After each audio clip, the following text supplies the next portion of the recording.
Hello and welcome everyone to another episode of Zoom Action, KSR's basketball film breakdown show. My name is Zack Geoghegan, joined as always by my good friend Brandon Ramsey. He's about to go jet off to Hamilton, Ohio to go watch a bunch of 17-year-olds from Indiana play basketball. That's true sicko stuff right there, and that's why we love Brandon. But today we're going to be talking about the backcourt here in Zoom Action. We've already done our front court breakdown. We did our wings breakdown. Got honestly better reception on those videos than I thought, Brandon.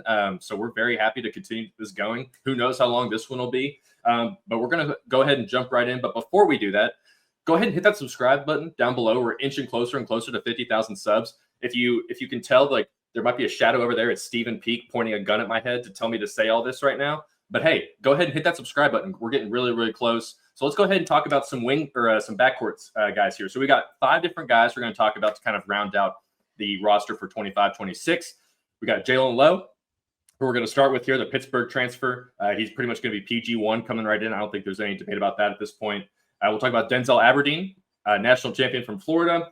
Then we'll go 3. We'll talk about Jasper Johnson, the incoming freshman, top 20, just depends on which site you're looking at. Player from the 2025 recruiting class. Then we'll go into the 2 returning guys. We'll start with Colin Chandler, the rising sophomore, 22-year-old sophomore essentially, and who's probably a big guy on like breakout watch. And then we'll end with Otega Oweh, who by all accounts, it definitely sounds like he is trending towards a return to Kentucky. We're recording this on Friday, the day after his final combine scrimmage is wrapped up, which he did do pretty well, but we'll talk about all that later. So let's go ahead and dive right into Jaland Lowe. I'm going to go ahead and throw up our little film, or let the film ride in the background while we're talking about him. But Brandon, as I told you beforehand, I'm kind of a little bit sick, and I've already exhausted my 2-minute stretch before I had to do a little cough. So I'm actually going to let you start here while I clear my voice.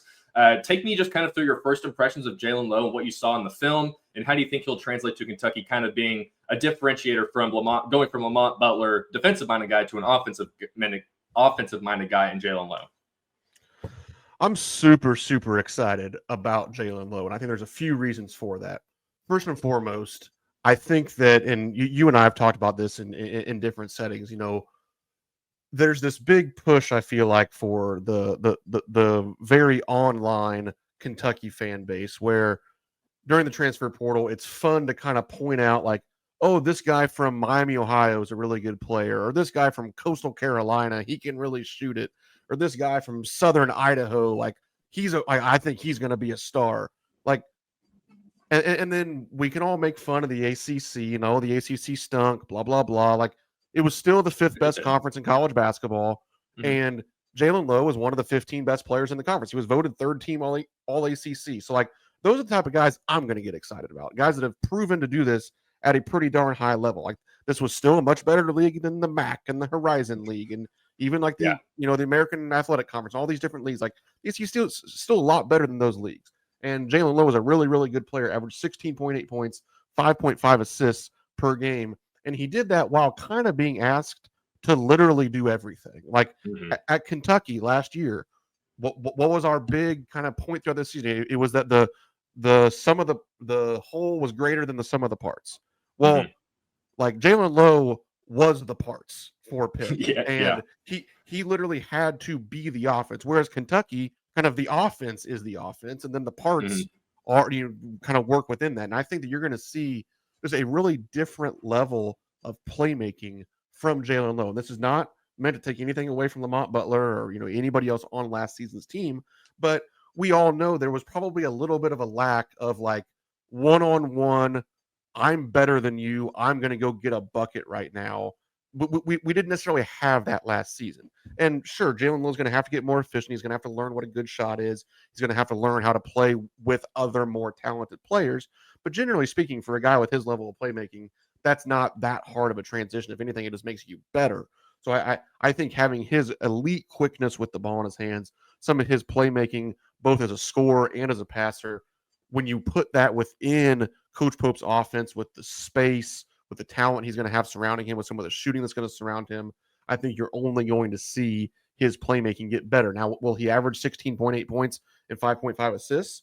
Probably not. I mean, because his minutes are going to go down a little bit. The dude played 35.4 minutes per game last season, again, because he was Pittsburgh's offense. That's not going to happen. There's going to be other better players around him to take some of those stats from him. But I think that you're going to see a better, more efficient Jaland Lowe next season at Kentucky, and I'm really, really excited to see how he fits in to the spacing and the style of play of Coach Pope's offense. Yeah, there are a lot of reasons that I'm excited for Jaland Lowe. But I think it's important to put, like you were talking about, how bad the Pitt team was. I think that's like where you need to start the conversations with Jaland Lowe. It was actually funny listening to Mark Pope talk on Tuesday, I guess it was, where he literally out loud said that, like, what y'all expect? Did you see the team he was playing with at Pitt? They were terrible. And Pope literally said, he's like, Jaland Lowe is excited to play with better talent. Mm-hmm.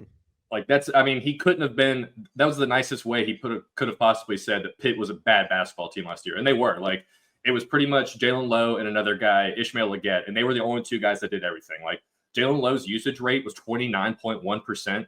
So basically 30% of every possession or every time down the floor, he was either shooting, passing, or turning the ball over. Like, that's an insane number for most. I think Amari Williams' usage rate last year was like a 24 or something like that. Brandon, you can double check me on that. But so he had to do, like you said, Brandon, he had to do literally everything. He took bad shots. Like you said, he took 14 shots a game. That number is going to go down probably to under 10 at Kentucky. I actually think that the assist number is going to go up a little bit. I think Jaland Lowe can win or lead the SEC in assists next year, and it's solely because he's not going to have to, like, he shot, what, it was 14.3 shots per game last year. He could cut that in half, maybe even by like 6, go down, and then you're just looking at him being pretty much a pure floor general guy who just wants to set everybody up, getting his pick and rolls. He's going to have shooters all the way around him. Just more options in general. Like Pope was saying, he's just got more talent around him. I think that's where you're going to really see him thrive. His freshman year at Pitt, his conference, it was like across like 18 conference games in the ACC, shot like over 40% from 3 on pretty good volume. So it's not like he's a bad shooter. He's a career 90% free throw shooter. So he has all these signs of like, okay, this guy can come in and actually, if he's not taking, pull up 25 footers with a guy in his face because his team is down 16 in the first half, like, the situations is going to be a lot easier for him to play basketball more comfortably and not have to do a lot of these, just like that shot right there. Like, he made that one you just saw. That's a tough shot. And I think it will maybe take a little bit for him to kind of adjust to the fact that he's just playing with better guys and he doesn't have to take a lot of these bad shots. If Otega Oweh does end up coming back, like, a lot of the bad shots you're seeing, like, that you'll see on film from Jaland Lowe, they're just going to be like, they're going to be filtered over to guys like Otega, where they're going to be able to get easier, cleaner looks. So I do think that his offense is just going to come a lot easier to him. I do think the playmaking is like the best part about him. Just very, very like heads up type player. Like, he's really good at getting like guys. You actually kind of saw it right there, like getting guys on the back of his hip and like kind of like using them to open up space for himself. Really good at like probing in the lane. Like, how Lamont Butler last year would a lot of the time like get himself into the paint and just kind of stop on his feet, or like try to do a little bit too much, like playing with that pivot foot in the lane. Jaland Lowe will kind of do that, but he's a guy who wants to, if he gets into the middle of the lane and doesn't see what he likes, he's just going to keep dribbling. He's going to back it out and reset the offense. I think at Pitt, sometimes he would force himself into taking bad shots in that situation. I think eventually at Kentucky, that won't be the case. I do think defensively, you're going to see a massive difference between Butler and Jaland Lowe. I think Jaland Lowe's steal numbers, 1.8 steals per game last season. That's pretty good. But he's not even remotely close to the on-ball defender Lamont Butler was, just from what I've seen on the film. I think he's pretty good, but he's just not nearly as big and as strong as Lamont was. So, but part of that is, that's why Mark Pope went out and got guys bigger and more athletic and stronger guys on the wing and the front court. So if Jaland Lowe gets beat, you're just going to funnel him down to Jaden Quaintance, or, like maybe Cam Williams is coming over from the other side, like the weak side. So there's going to be a little bit more room for error, I think, in that regard. And, man, I've been talking for a while, Brandon. I'm sorry. That video just ended. And not having to exert as much effort on offense, because he's not going to play the 35 minutes again, like you said, probably close to 25, maybe even lower than that at Kentucky, maybe closer to like 22, 23. So that's just a lot more time that he won't have to be out there running around. There were several games last season where he played over 40 minutes. I think there was even one overtime game where he played like 43 or 44 minutes. So this guy has a lot of miles on him. And that there's just going to be a lot more leftover energy that he won't have to exert, especially late in games. Like, you could tell that he was gassed by the end of a lot of these late games, playing 35, 36, sometimes 40 straight, like the entire game. So I do think you're going to see a big difference from what we saw with Lamont Butler, but I think overall it's going to be a positive. Not saying that Jaland Lowe is better than Lamont Butler. I just think that the situation that Jaland Lowe will be in next season will be better than the situation Lamont Butler was last season. No doubt about it. I think two things I want to touch on quickly before we move on. One, on the defense side of the ball, yeah, it's going to be different than what Lamont Butler brought to the table. Lamont Butler was this lockdown on-ball defender that was going to just kind of really take opposing offenses out of what they wanted to do to start possessions. Jaland Lowe is going to probably help you in terms of some havoc creation. Like, he's going to be a little bit probably higher risk, higher reward, where he's going to get beat a few times. We're going to be like, gosh dang it, Jaland, like, why are you getting beat in a straight line to the rim? And then there's going to be there's going to be games where he has 5 steals because he's making aggressive plays and he's going and laying it up on the other end. But you're exactly right. Last year, Kentucky, just by nature of their of the roster build, they needed to be better on the perimeter defensively because they didn't necessarily have the interior pieces to protect the rim.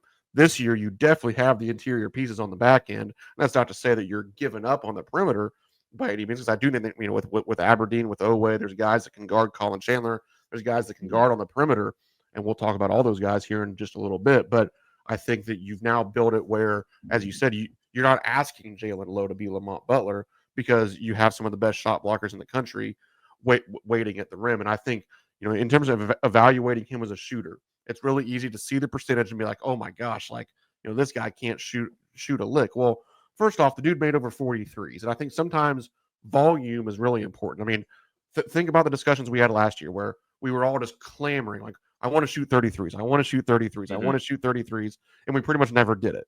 Well, Jaland Lowe's going to help you get there. Now, there's going to be games where you're mad about the percentages because he goes 1 for 7. But, sometimes you have to roll the dice on that. Like, if you want to be about shooting 33s, then you need guys like Jaland Lowe that are going to put them up. And he might shoot 33% on the season, which isn't great. But if you shoot 33%, it's pretty much good enough that you can shoot as many of them as you want. And I really do take think that all day. Yeah. If he shoots 33%, I think everyone would take that next year. 100%. And that's what he was as a freshman on lower volume. And I think you will see the volume decrease. And even if it doesn't decrease a ton, again, the shot looks good. He had to take a lot of really tough shots. He'll get more open looks at Kentucky. And then the dude is not just a good free throw shooter. The dude is an elite free throw shooter. And you can talk to NBA scouts, college scouts, anybody. Like, when you're evaluating and scouting shooters, ability for improvement, a lot of times is highly correlated to free throw shooting. If he was a 68% free throw shooter like Lamont Butler was, I would be like, yeah, his 3-point shooting numbers probably aren't going to get a whole lot better. This dude's like a borderline 90% free throw shooter. Generally speaking, those guys can figure out how to become better 3-point shooters. I'm really, really excited about Jaland Lowe. I know, this is a KSR YouTube show where we're going to say we're really excited about probably every single player. But I really do think that Kentucky did a great job finding their PG1. And, we wanted Donovan Dent. Maybe we wanted some of these other guys. I think it all ended up working out very, very well for Kentucky at the point guard position. Yeah, absolutely. One more thing on him. I'm very interested to see how the scoring at the rim numbers look for him next season, just because they have not been very good for him. And all of it goes back to what we just talked about, being on a bad team. Like, very few shooters around him, just clog lanes, going up to double teams, triple teams. But he's very crafty. Like, he can score in a weird amount of ways at the rim. So I'm interested to see if just having a little bit more spacing makes life a little bit easier for him. Because if he can, I think he did not shoot that well at the rim, maybe like 50% or something like that last year. If he can get that into like the 60s or something, then you're looking at a very good player. And I do think he leads the SEC in assists this coming season. Part of that is because a lot of the really good guards are going to leave, and especially if Tahad Pettiford ends up staying in the draft, like, there's some pretty good passers coming in from the transfer portal to SEC teams from what I've seen, but I don't think you're going to find many better and then have already been established like Jaland Lowe. So I can easily see him putting up 6-7 assists a game next season at Kentucky in like a 25-minute point role or a 25-minute role. Brandon, anything else you want to touch on with Jaland Lowe before we dive on into Mr. Denzel Aberdeen?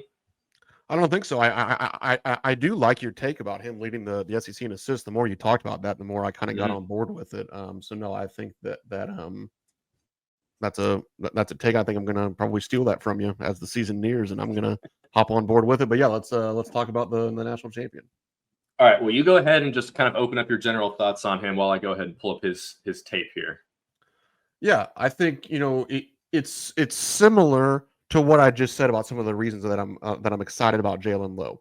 That I like guys that are proven at some higher levels of college basketball, and Denzel Aberdeen obviously did it at the very highest level because he won a national championship. And again, in this instance, you can look and be like, well, the dude averaged 7 points a game or whatever. I think 7.7 points per game as a junior at Florida. Like, how good could this guy really be? Hasn't been a starter throughout his college career. Well, the guy won a national championship, and that's what Kentucky's trying to do. They're trying to win a national championship. We talked about it when we broke down Mohamed Diabate about how this is a guy that's played in the Final Four, played on an Elite Eight team. Like, yeah, he was a role player, but guess what? Kentucky needs role players too. So Denzel Aberdeen, he might be good enough in an expanded role to come in and be a really, really good player, be a starter, be a double-figure scorer, that sort of thing. But if he's not, we know that he's a 7.7 point per game guy on a national championship team. So, hey, I'll take that. I think this guy gives you really high-level positional versatility in the backcourt. He can really play the 1 through 3 because he's big and has some length and size and strength on the perimeter. He handles the ball well enough that I think he can be your de facto sort of backup point guard at times if you need that secondary ball handler, whether it's next to or behind Jaland Lowe. I think he's going to be a really high-level defender. I'm going to let you talk a little bit more about that because I know you did I think a whole video on what you think Denzel Aberdeen can be as a defender, but I certainly agree in terms of that side of the floor as well. So to me, it's all about bringing that winning culture. Like, this is a guy that clearly wanted to be at Kentucky and have a chance to take on a larger role because like Florida kind of needed this guy to come back. Like they lost pieces in the backcourt.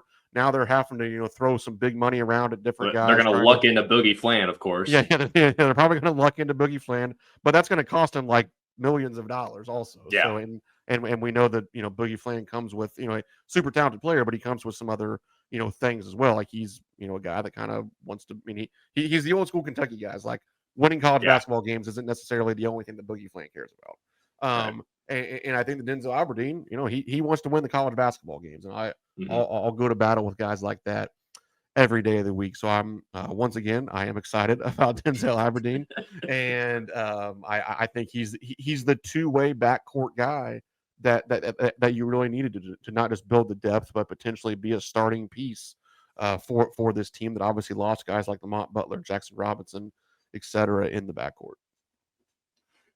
I think the first thing when people if someone asked me like, hey, what do you think about Denzel Aberdeen? I would say, go look at his progression through his 3 seasons of Florida. He's gotten better every single year to the point where he was a national champion by his junior season. This was a kid born in Florida, raised in Florida, went to Florida high school, like wanted to be in Florida, and Kentucky found a way to get him.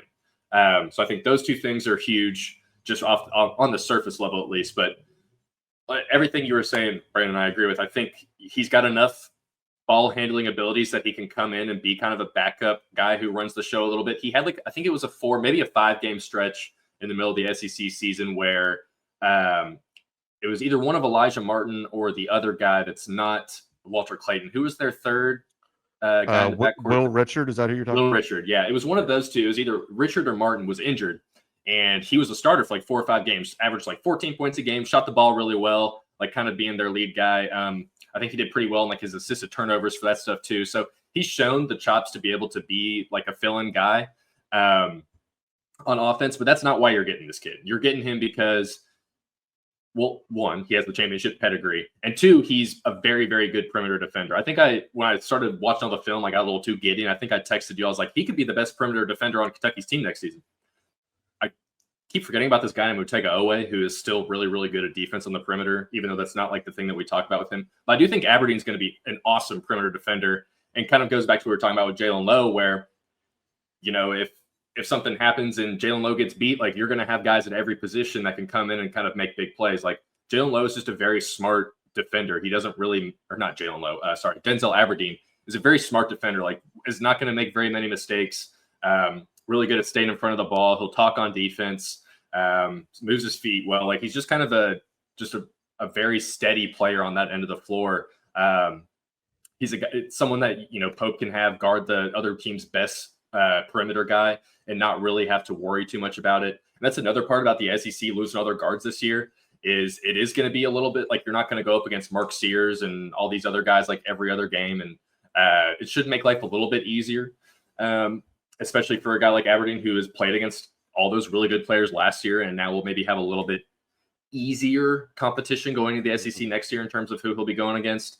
So I do think there's a perfect role for this guy. I don't know if, do we project this guy as a starter, or is he coming off the bench and still playing 20 minutes a game? Like, I don't think it ultimately matters too much. But I do see a world where Aberdeen starts like at the 2, where you got Jaland Lowe, Aberdeen, Oweh, and then fill in whatever 2 big guys you want to use or whoever's not hurt at the time with Jaden Quaintance. So I do see a world where he's like kind of your starting guy and not someone you rely on to come in and get you a bunch of points. But if he's got a spot up open 3 or something, he's probably going to make it. So very excited about what Aberdeen brings on both ends of the floor. But I think the defensive end is where I'm most excited to kind of see his talents really flow. But gotten better every single year. Like that's like doubled his production pretty much all 3 years he's been in college. Went from 2 points or 1.6 points, 3.3 to 7.7. Went from 3.4 minutes a game to 9.8 to 19.8. So the progression is showing. Part of that is probably being in the same system for so long. And we heard Pope talk about how his second year guys is when they take that giant leap. So I don't know if we'll see like some massive leap out of Aberdeen, but I do think you'll see enough overall progression or development from him that he's going to be a better player than he was last year, even if the stats maybe are the same or maybe a little bit smaller for him. I do think you'll see Aberdeen start personally. Again, I'm like you. I don't think that is, the most important point of everything that we're going to talk about, because I think, we guys that we're still going to talk about, Colin Chandler, Jasper Johnson, all those guys are going to certainly command plenty of minutes. And, we talked about Cam Williams some in the last video, but he's going to factor into kind of these same sort of minutes in the 1 through 3 type of spots. So he'll factor into that equation some too. But Aberdeen's a guy that shot 35% from 3. His just raw catch and shoot numbers were even better than that. I think he's going to be a guy that I've talked about it a lot, where I think the one area where Kentucky maybe didn't truly improve was just in raw catch and shoot numbers. But I also don't think that it's the worry that some people have made it out to be, because you have guys like Denzel Aberdeen that are going to make open threes. Like, you just need teams that are going to make, or you just need guys on your team that are going to make open threes.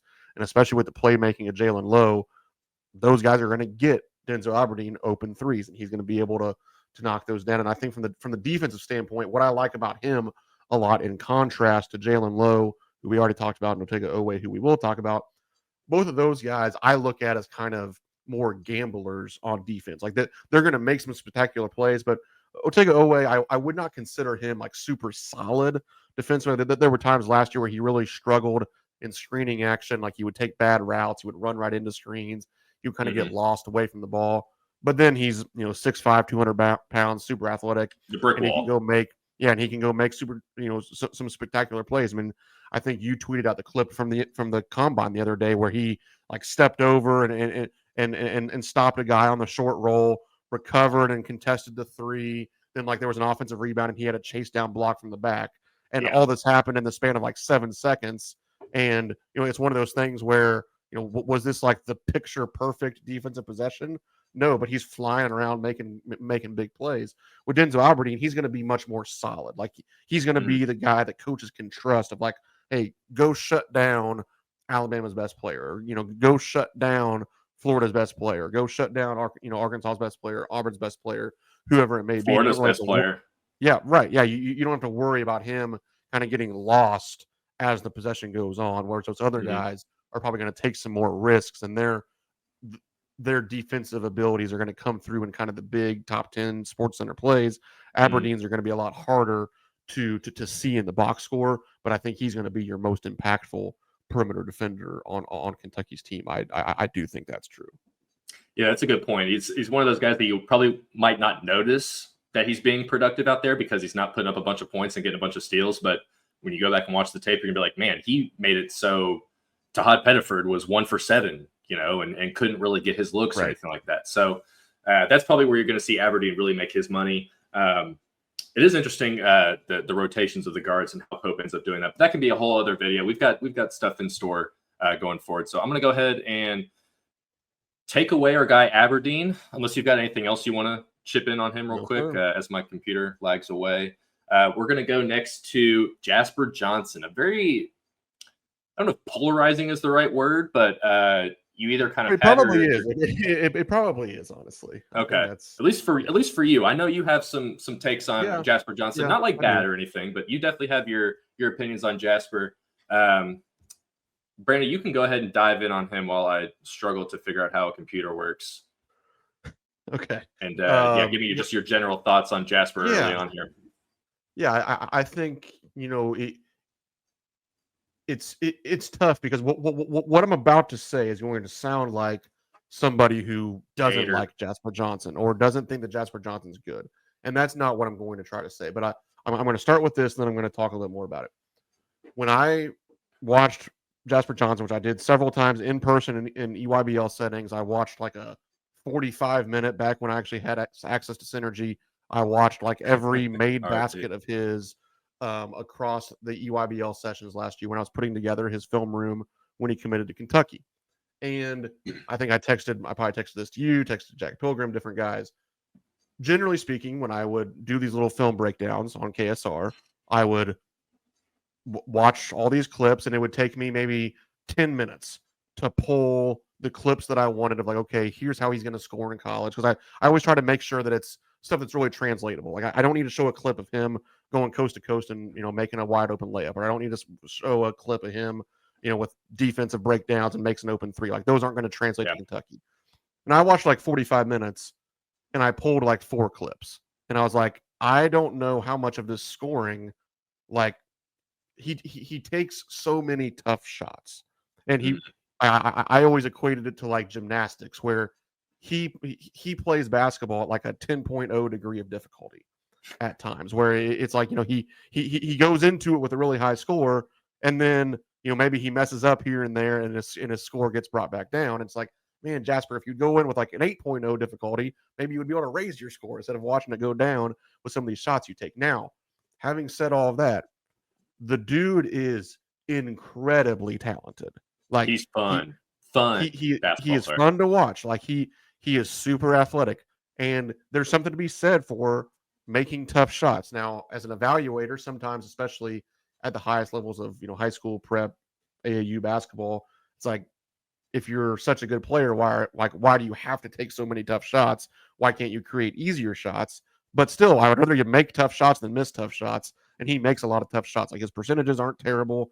He's been able to do it at a high level, across multiple seasons. So to me, I just think that it's more of, I think the spectrum of what Jasper Johnson can be is as wide as almost anybody on this Kentucky team. Like, I think there's a scenario where, quite frankly, he's not ready to help Kentucky win the games, and like it just doesn't work out super great in year one. And honestly, he doesn't play a whole lot because there's other talented guys that can take those minutes.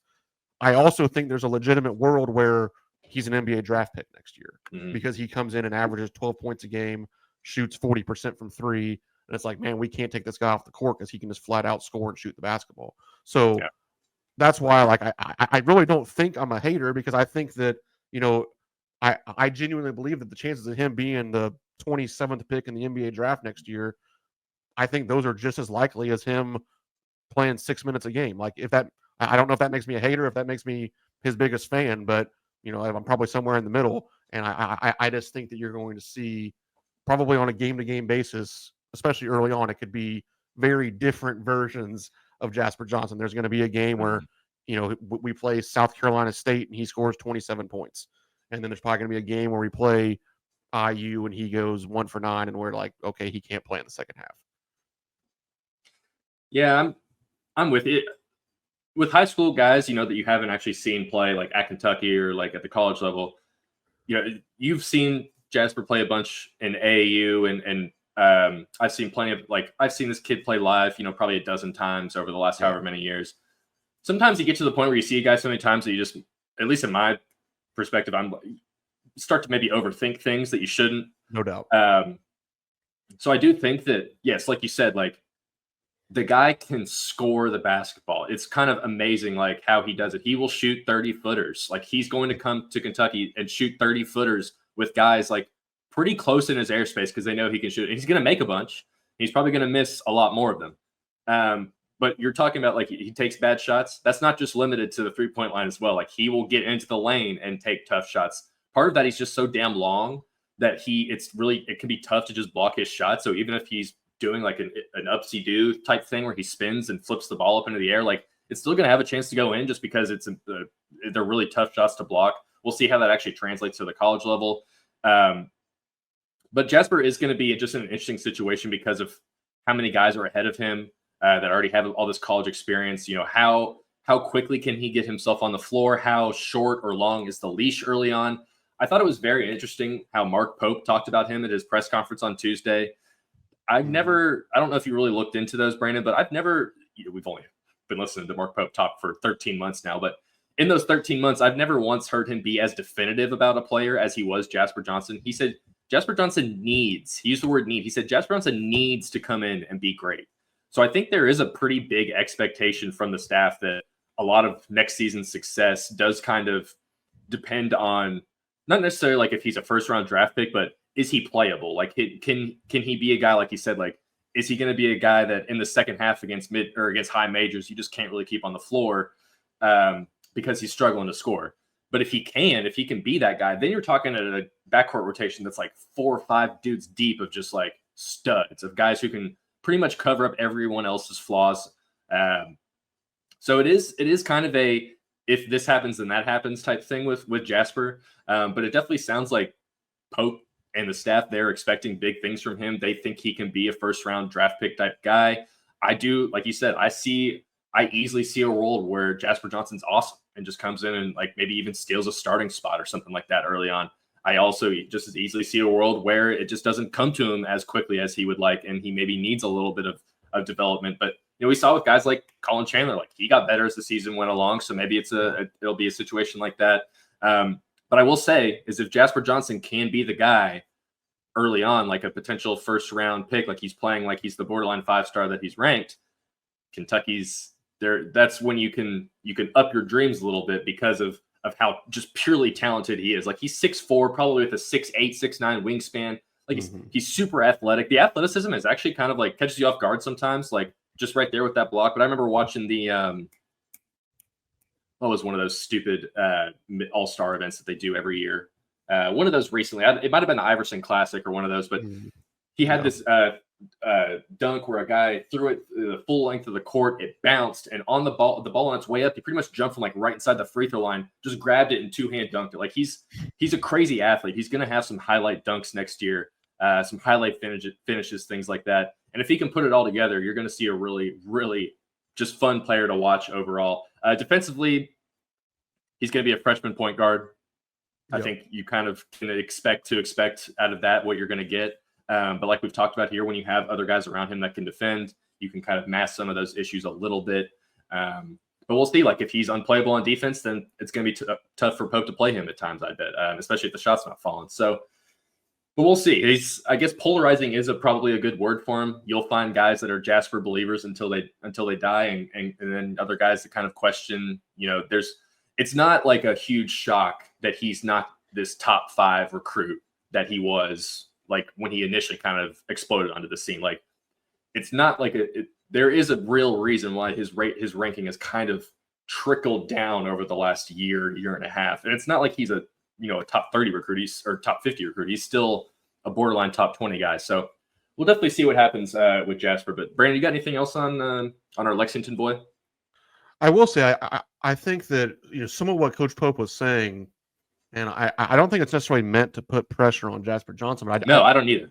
I think that there's some pressure on Coach Pope, honestly, for Jasper Johnson to be good because Kentucky Kentucky is pretty heavily invested in Jasper Johnson financially, and he's a guy that like people put pressure on Pope to get him, and at the time he had to lock up Jasper Johnson because this was a guy literally from Woodford County, like just down the street from Rupp Arena, that you needed to get him because he's a high 4-star, 5-star type talent, national name, all this stuff. And it's like, okay, if you can't recruit this guy out of your own backyard, legacy recruit, all this kind of stuff, then what are you doing? So I think Coach Pope was kind of handcuffed in having to recruit Jasper Johnson really hard.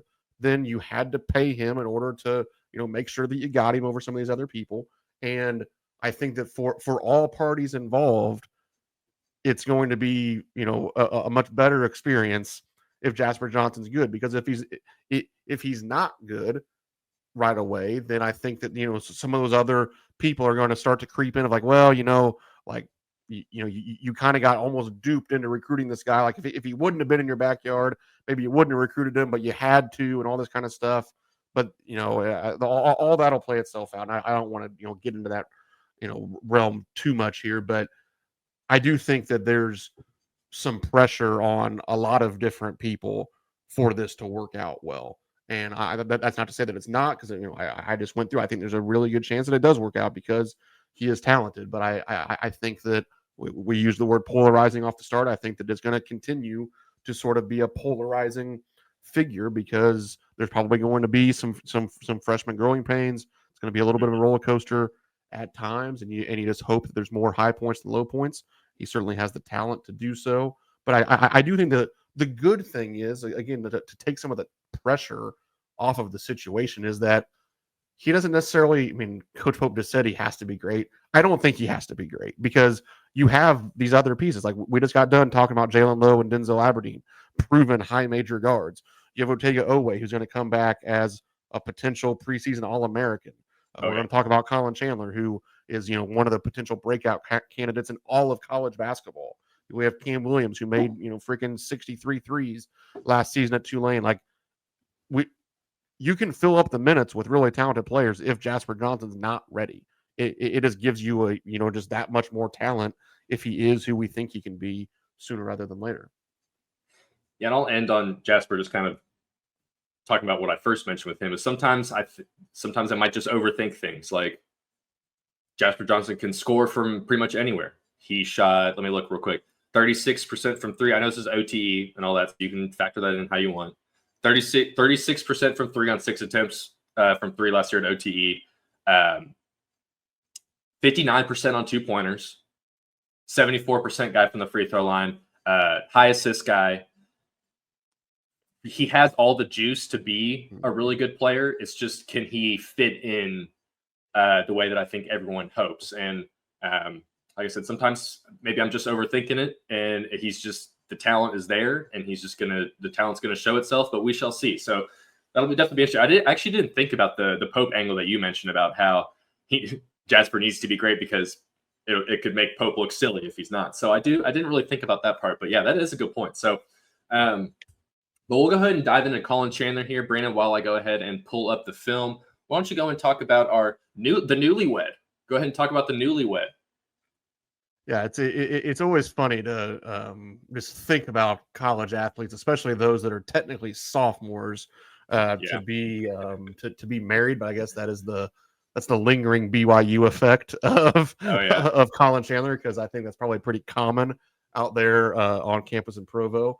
If you walk around, there's probably a lot of wedding bands on that on the fingers of the men at BYU. But congratulations to him and his bride on their their marriage. But I think back to the rapid reaction that we did. I made a cameo appearance on after the blue-white game at Historic Memorial Coliseum, and Colin Chandler, if you remember, was incredible in that game.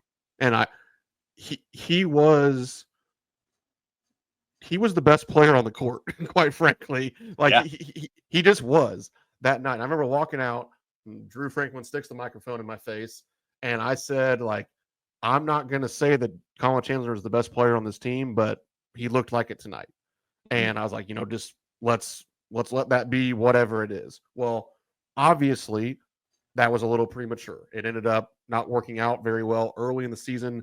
When he went into the game, quite frankly, there were some struggles early on in the season for Colin Chandler. He just didn't look comfortable, and there were periods of time. If we're being honest, yeah, I mean, I remember there were times where I'm like, quite frankly, he was scared when he was in the game. He looked scared, and it got to the point where it was almost he refused to dribble, because I think when he would dribble, something bad would happen. And then luckily, he was kind of forced to continue to play some, and it started to work out. And he was able to get over, some of those, whether it was freshman jitters or just, being uncomfortable because he hadn't touched a basketball pretty much in 2 years I during think his that's mission all it trip, is, you know. or whatever it was. But he overcame that, and by the end of the year, he was a guy that like was earning more and more minutes, and you kind of needed in the game at times. And I thought probably could have played even more at different points because he was pretty darn good defensively, and then he started to figure it out offensively. And it's like, hey, we got a real shot maker, playmaker. The dude has the positional size, he has athleticism, and I continue to say it. And for whatever reasons, people kind of push back on it when I say it on Twitter more than I kind of would have expected. But like, he has as much pure talent as anybody on Kentucky's team. He genuinely Absolutely. does. Like I look at this guy and I'm like, this is a future NBA player, no doubt about it. Like I don't know if it's going to be after this year, if it's going to be 2 years from now, 3 years from now. I don't know if it's going to be as a the lottery pick, a first round pick, second round pick, whatever it's going to be. This dude's going to play in the NBA for a long time. He has that level of talent, athleticism, all that stuff. So I think that honestly, probably next to Jasper Johnson, I think Colin Chandler is that guy where the spectrum of outcomes this year is pretty great. Like, again, because of all the other guys, like there's a world where he takes a real step forward, but it's still not something that we're like talking about all season. Then there's another world where like this guy is a borderline all SEC player. He does make that jump to like, hey, this is his last year in Lexington. He's going pro, all that kind of stuff. He has that level of talent where he could legitimately be one of the best players on this Kentucky team. And again, whether that happens as a sophomore, as a junior, as a senior, I'm not going to stake my claim to that right now today, but I do think it's going to happen at some point because that's how talented he is, just with the way he moves with the ball in his hands, the way he keeps his head up, and he can kind of look people off. He has this great ability to use his eyes to deceive the defense as a passer. He has explosiveness to go finish. He's obviously a good shooting threat as well. I think he's an awesome defender. He did as good of a job as anybody last year off the ball, chasing people around screens. When I think back to the times of him guarding Chaz Lanier, and he was like the one guy that would give Chaz Lanier problems when they would run all their floppy stuff, and he would just be right there on his hip to contest the pull-up jump shots, and he did that as well as anybody. So I think that he has a chance to be a difference maker for Kentucky this season. And again, what role that difference maker kind of lends itself to be still remains to be seen, as much because of the other pieces as Chandler himself. But let's say the line again, Zach. We should all be excited about Colin Chandler because the dude has like really a lot of talent. Yeah, I won't spend too much time because everything you said is like just what I agree with. Like, you're not going to find many. He's kind of what you're looking for in a modern day, like two guard, 6'5", athletic, can shoot, can pass, can defend. Like you said, my favorite part about Colin Chandler is how he uses his eyes. His eyes is like that's a real skill to be able to like look off defenders and get and like use your eyes to pass guys open. He's so good at that. Just an awesome defender, like really fun, like long guy, quick. He has the makings of what you want for when you're looking at like an NBA's like or an NBA team's like, all right, we need a 6'5" two guard who can do X, Y, and Z. He's going to be able to do those things. How quickly it all actually translates into this giant leap that we're all kind of expecting, and Mark Pope is also expecting. He said that as well at this Tuesday press conference. He basically said that Colin Chandler's going to take a leap. He expects that from him. And judging off Pope's past, or his track record of like having guys in his system for a second year, there's not really a reason to believe that he's going to be wrong. Jackson Robinson's a pretty good example of that from his first to second year at BYU. So we'll see. The ball handling just never really got better, though, I will say, as the season went along. I think he just got a little bit more comfortable and confident with his game. So that allowed him to just be more comfortable and confident with the ball in his hands. I don't think like he actually improved on, how well he can get around defenders and things like that. But I do think he's got pretty much everything that you're going to be looking for out of a guy in his position. So we'll see how it all translates. He's going to be a very interesting player. He's like Jasper, like you said, like if he comes out and becomes this, if he doubles his production, is he actually, does Kentucky's ceiling go up higher? Yes, absolutely. So, and you're really encouraged because like the last, 9-10 games of the season, he was Kentucky's sixth man. I mean, you can chalk that up to some injuries and stuff like that, but this was the guy that Pope Pope trusted to come off the bench and be like, it was him and Brandon Garrison. They were come off the bench at the same time. Like, those were the two guys that Pope wanted to be in the game and clutch situations. And let me replay this video here. Or like in crunch time and be productive and make plays. So there's a lot of trust from Pope going into this. And we don't really have a reason to believe that.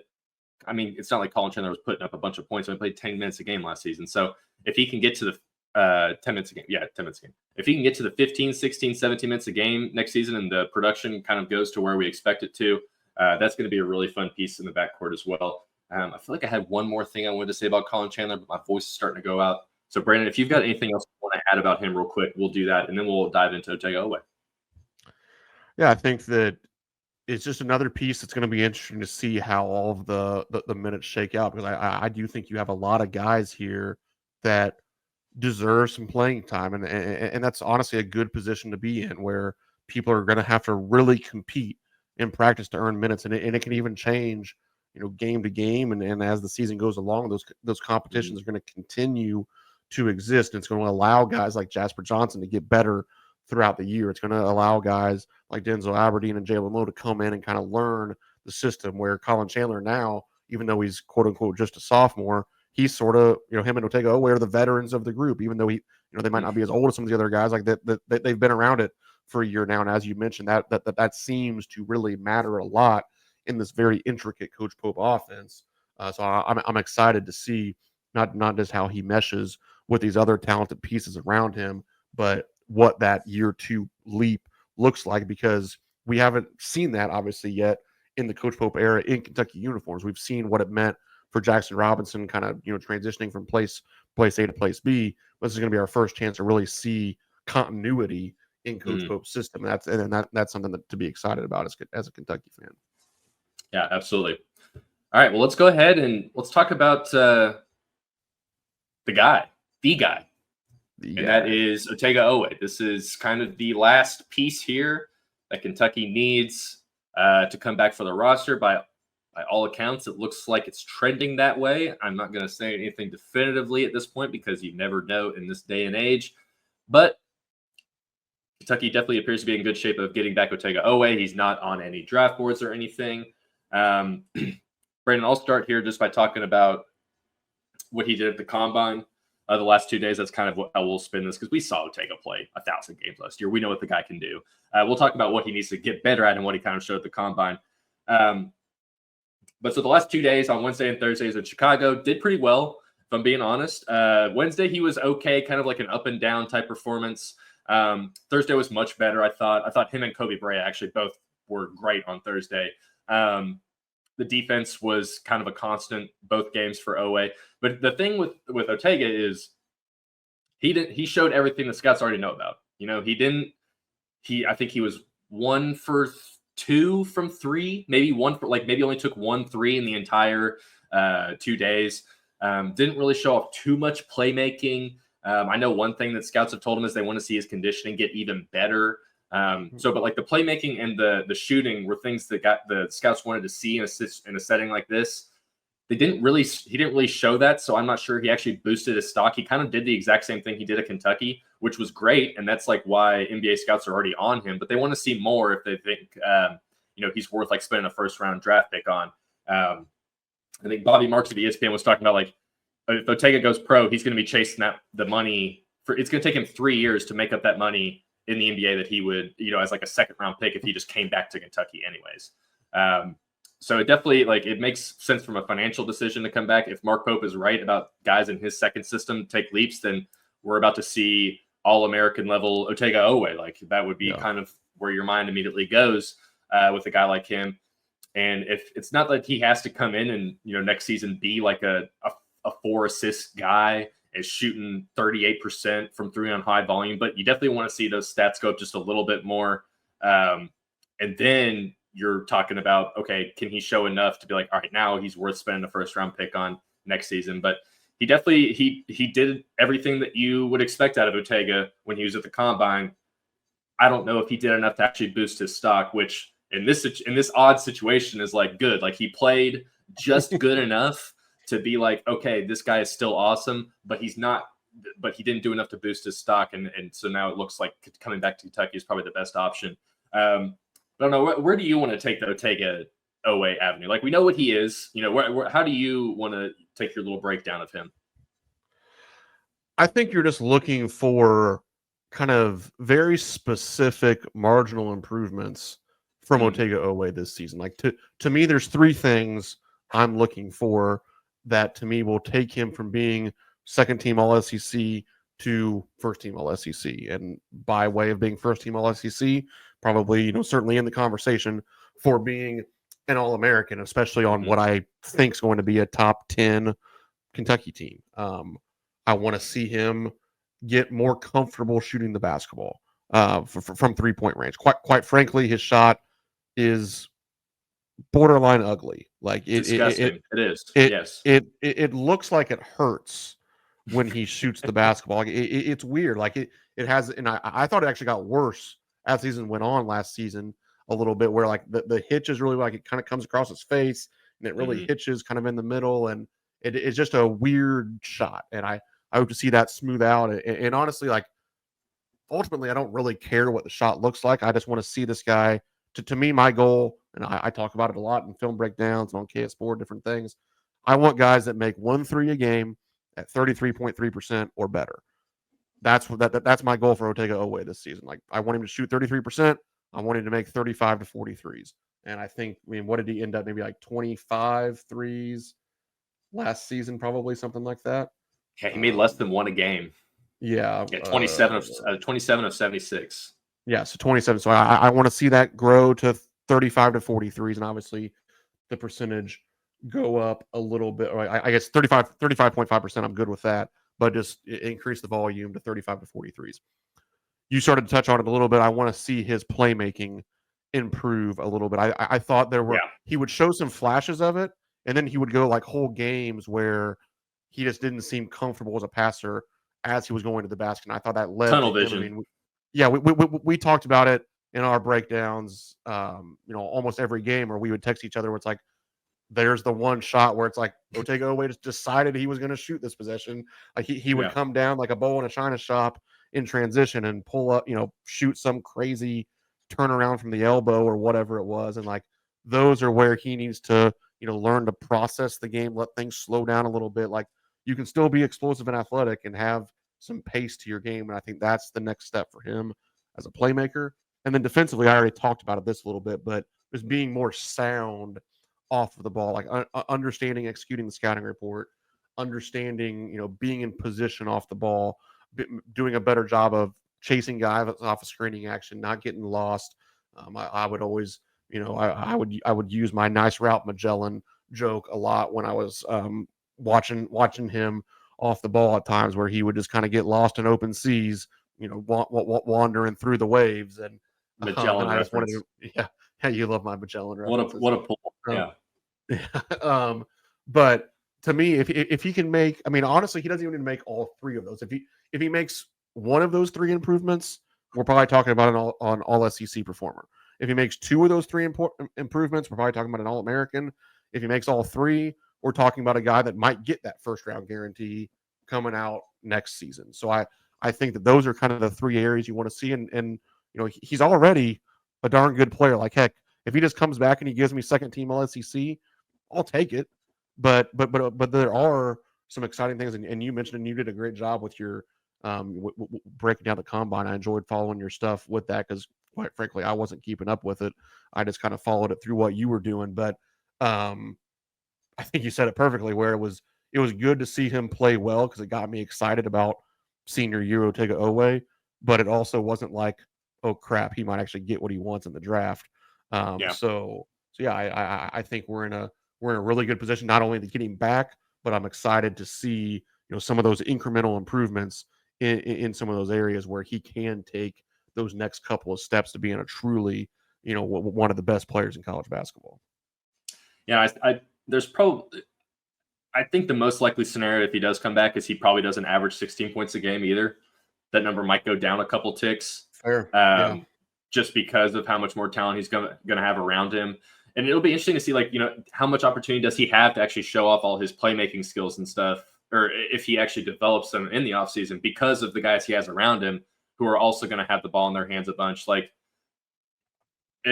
that whole how he kind of meshes with all the backcourt guys will be very just fun to watch from our perspective, because if they can make it all work and you can cut out some of those bad Otega shots, because it was like you were saying, like towards the end of the season, it was to the point where we were like, all right, Otega's he's made this one tough shot. When's the tough miss coming? Like, it was coming. It was probably going to be in the next possession or so.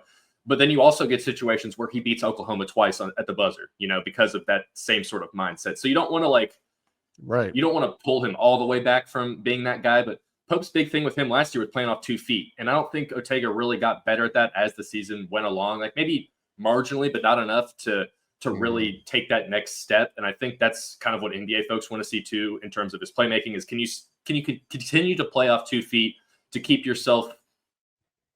all your options available, and that just kind of in the process of doing that, does that, up your assist numbers and make you a little bit smarter of a basketball player. So we'll see how that all goes. But Otega, man, he's going to be so much fun. He's going to be my favorite. He was one of my favorite players to watch last season. Him and Amari, I really loved. I think he's going to be awesome to watch next season. He's another guy like Denzel Aberdeen, where if you look at the stats, he just gets better every season.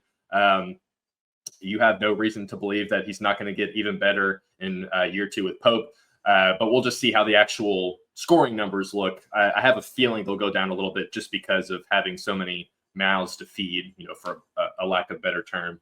But so do you have anything else on Otega that you want to chime in with? I feel like we kind of, like I said, we kind of know who he is and everything. It's just a matter of, all right, what are these few areas you can improve in, and how much do you improve them, and how much does that raise Kentucky's ceiling if that happens? Right. Yeah. I really don't have anything else. I think we said it all. And like you mentioned, we kind of know what you're getting with him. It's just a question of kind of seeing those next steps. But it's an exciting place to be to get that level of a player back, and to couple that with what we do expect in terms of guys that have played multiple years under Coach Pope. It can be pretty exciting to think about what he could become in year 2 for a team that we have very, very high expectations for. Yeah, last note on Otega is it's currently May 16th when we're recording this. He has until May 28th at 11:59 p.m. to make that call. I think I remember last season, Jackson Robinson, that deadline passed, and we didn't know about his decision until the day after. So I don't think it'll come up to the buzzer like that with Otega, because Jackson was kind of in mock drafts at that point. Otega still really isn't. I'm sure a fresh round of mocks will come out, on Sunday when the combine ends, or on Monday morning probably. And I know Ben Roberts from the Herald Leader reported that Otega, he was actually in Chicago at the combine, and Otega told him that he still has a few workouts scheduled after the combine ends. So we could be waiting until May 28th until he actually makes that decision. It could be tomorrow he announced it. Like, we don't really know at this point. We're just kind of waiting for that news to break. But it could even be into the hours of May 29th. So we'll see exactly what happens with his decision there.